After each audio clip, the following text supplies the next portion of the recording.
Hai, hari ini rumah saya tiada keran elektrik kerana ada kerja-kerja membaiki kabel di kawasan berhampiran. So, jom saya tunjuk bagaimana cara nak masak nasi di atas dapur. Langkah pertama, kita ambil air setengah periuk, kemudian kita panaskan di atas dapur. Kemudian kita ambil beras. Saya ambil ni 3 cawan. Next, kita cuci beras sehingga bersih, kemudian kita buang air tu. Saya ulang proses ni 3 kali. Setelah air mendidih, saya masukkan 1 sudu kecil garam. Kemudian saya masukkan beras yang telah dicuci tadi. Saya kacau seketika. Kemudian saya tunggu sehingga air mendidih semula. Kemudian saya kecilkan api dan saya tunggu ia sehingga masak selama 10 minit.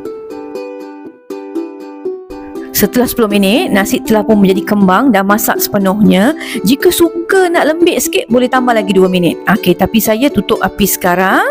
Kemudian saya tapiskan.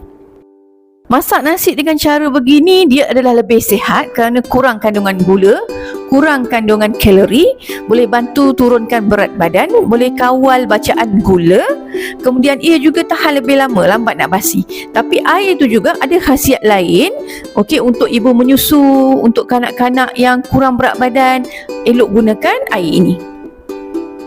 Okey, nasi yang telah pun ditapis tadi tu, saya masukkan balik dalam periuk yang sama yang kita guna untuk masak tu. Kemudian tutupkan penutup dan saya sambung masak lagi 30 saat untuk just nak keringkan sahaja.